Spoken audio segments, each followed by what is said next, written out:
But this message that was in the DNA, let's go back to that just for a moment.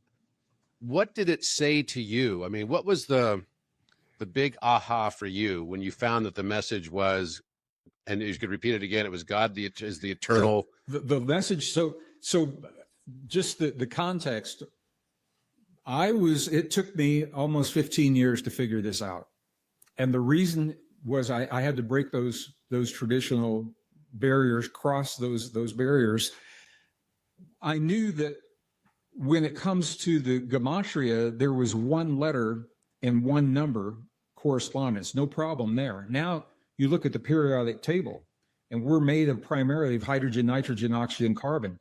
Robert, there are, as you know, there's a whole lot of numbers that can describe hydrogen. You've got atomic weight, atomic mass, valence, I mean, all kinds of things. Sure. And we didn't have computers on the desktop like we do today. So this was all done by hand. And at night, I would work. Most of my work happens between 11 at night and 3 in the morning. I'm a night person. And I would have a legal. Me too, by the way. Well, that's what my books are written. I would have a legal pad, and I was just going through by hand. There were no reference books for what I was doing, so I had to create my own reference books. And I still have handwritten notebooks of all the things. And it was about 2:30 in the morning, and I was literally sitting in my living room with my back against the couch. I wasn't even in the office, and I was on a table at 2:30 in the morning when that first message came through. And it literally came through the words, God, eternal within the body.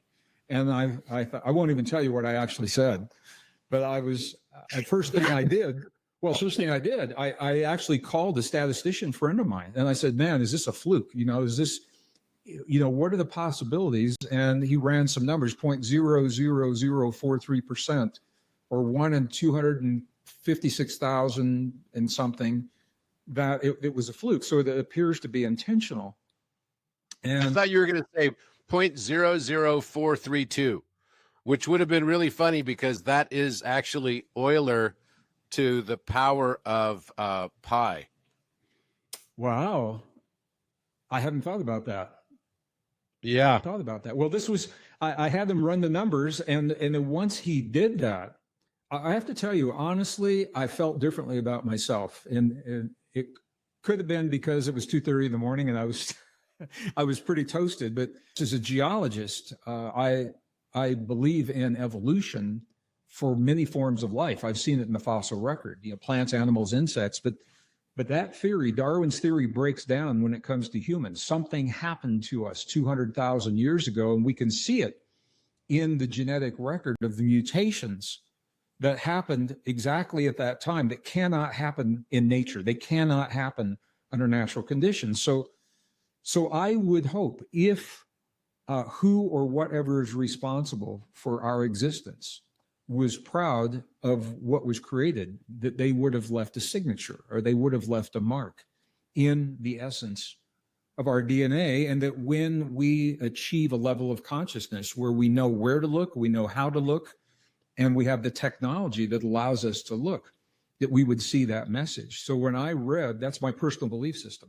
So when I read the words God eternal within the body in the genetic sequence that I had, and it was a computer printout of a genetic sequence, to me, I felt differently about myself. Even though I knew that I'm not the product of lucky biology and random mutations, seeing it pop out in the DNA like that. And then I tried it again and again and again, different segments of DNA.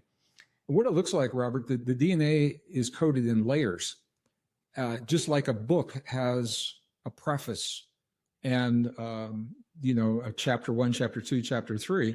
And this part of the DNA, this is the top layer. It literally is the introduction to what comes next. So who are we? We're God eternal within the body. The instructions that taught me how to do this, I derived from a 3,000-year-old text called the Sefer Yetzirah, which it's a mysterious text. It's only about 1,000 lines long. It's only been translated once into English. by a man who passed not long ago. His name was Rabbi Aryeh Kaplan. And what brilliant, brilliant brother. And it is so mysterious that many rabbis won't even teach. They'll teach the Midrash and they'll teach the Zohar. But when it comes to the Sefer Yetzirah, it's so mysterious, they don't even teach it. And I said, man, there's a book that's so mysterious they don't want to teach. I got to read that one. Yeah, bring it on. So I procured a copy back in the 90s, and it's not an easy read. And it is all about Gematria. And following those instructions, I said, what if I equate these instructions that are 3,000 years old with the best science of the modern world? And that told me what order and how to go about making those connections. So when we treat the periodic table with the rules of Gematria and we treat the ancient alphabets with the rules of the periodic table, it breaks down to the numeric sequence 1563. And 1563, when we link that then to the Hebrew alphabet, that's where those letters come from. Now, the Y is actually the letter 10 in the Hebrew alphabet, but Gematria says, there's so many moving parts of this. Let me just step back. Gematria is a science because it was defined by 32 rabbinical rules that were laid down in the 2nd century. Numerology is a loose subset that is not a science because it doesn't conform to the rules. So this is not numerology, it is Gematria. And there are very specific rules in Gematria. And one of those rules says that a number can be reduced to what is called the Pythagorean number or an angelic number between 0 and 9. When we apply that to the periodic table, and we apply that to the ancient alphabet. So the Y in the Hebrew Gematria is a 10, 1 plus 0 is 1. So that becomes the 1, 5, 6, 5. And, you know, we spell this out pretty clear. I have a new book called Pure Human.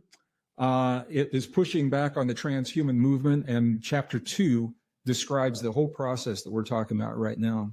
For anybody that wants to follow that process, it's, you know, it literally is, anybody can do it. You can do it on a napkin at your family holiday gathering and impress your friends and neighbors if you